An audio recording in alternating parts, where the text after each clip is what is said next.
for centuries the most influential philosophy in the Greco-Roman world, had a long history before Seneca.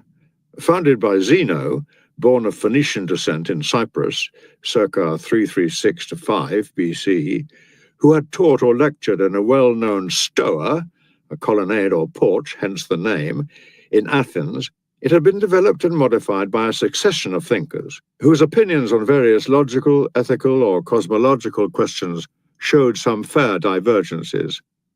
As a moral creed, however, it was based throughout on the following framework of belief. The Stoics saw the world as a single great community in which all men are brothers, ruled by a supreme providence which could be spoken of almost according to choice or context under a variety of names or descriptions, including the divine reason, creative reason, nature, the spirit or purpose of the universe, destiny, a personal god, even by way of concession to traditional religion, the gods. It is man's duty to live in conformity with the divine will, and this means, firstly, bringing his life into line with nature's laws, and secondly, resigning himself completely and uncomplainingly to whatever fate may send him. Only by living thus, not setting too high a value on things which can at any moment be taken away from him, can he discover that true, unshakable peace and contentment to which ambition, luxury, and above all avarice are among the greatest obstacles. Living in accordance with nature means not only questioning convention and training ourselves to do without all except the necessities, plain food, water, basic clothing, and shelter, but developing the inborn gift of reason, which marks us off as different from the animal world. We are meant to set free or perfect this rational element, this particle of the universal reason, the divine spark in our human makeup, so that it may campaign against and conquer pain, grief, superstition, and the fear of death. It will show us that there's nothing either good or bad, but thinking makes it so. Discipline the pleasures and the passions, and generally subordinate the body and emotions to the mind and soul. In this way, we shall arrive at the true end of man, happiness, through having attained the one and only good thing in life, the ideal or goal called arete in Greek and in Latin virtus, for which the English word virtue is so unsatisfactory a translation.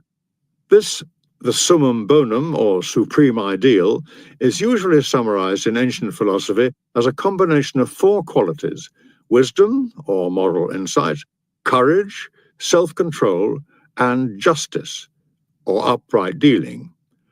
It enables a man to be self-sufficient, immune to suffering, superior to the wounds and upsets of life, often personalized as Fortuna, the goddess of fortune.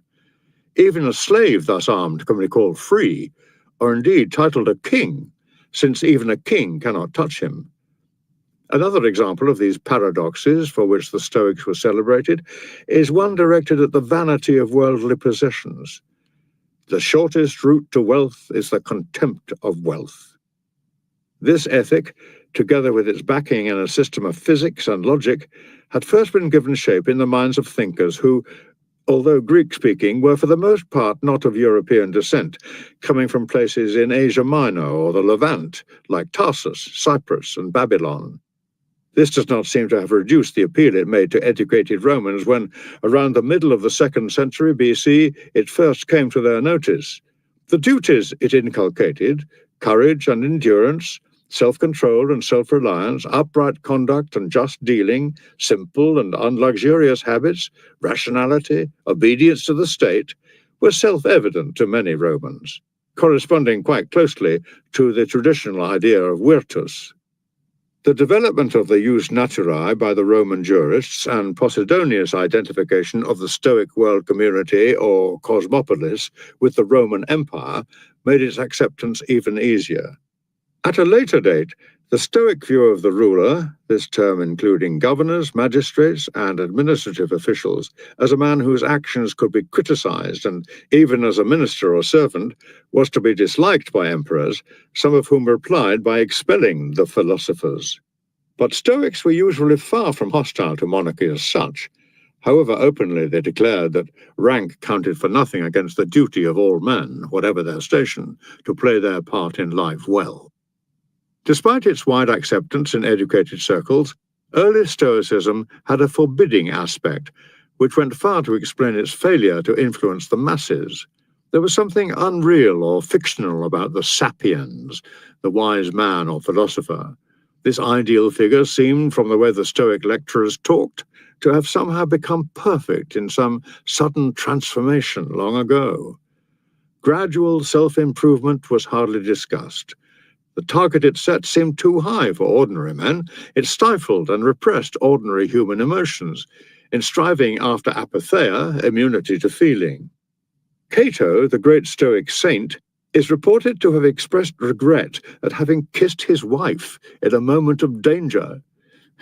It held that, in certain circumstances, a man's self-respect might invite, as an act of supreme nobility, his suicide. In pursuing the ideal of autarkia, self-sufficiency, it seemed to make the perfect man a person detached and aloof from his fellows, superior to the world he lived in. Altogether, the impression it conveyed, for all its idealism and sincerity, could be cold, dogmatic, and unrealistic. Seneca's contribution to ancient philosophy lay in the humanization of this creed, continuing a process begun long before in Rhodes and Rome by Panetius and Posidonius.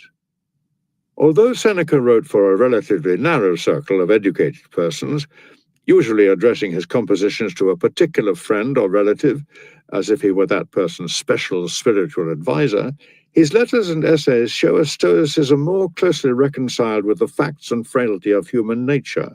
The ideal of apatheia is much modified. Self-sufficient though he is, the sapiens can now have friends and can grieve, within limits, at the loss of one. It has become his duty to be kind and forgiving towards others, indeed, to live for the other person.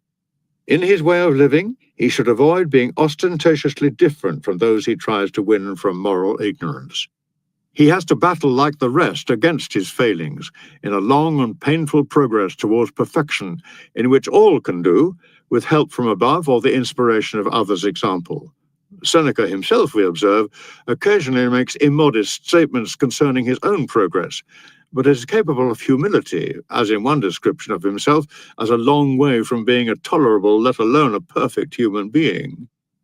In statements of man's kinship with a beneficent, even loving God, and of a belief in conscience as the divinely inspired inner light of the spirit, his attitudes are religious beyond anything in Roman state religion.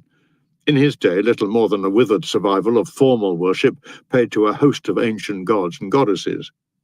Christian writers have not been slow to recognize the remarkably close parallels between isolated sentences in Seneca's writings and verses of the Bible.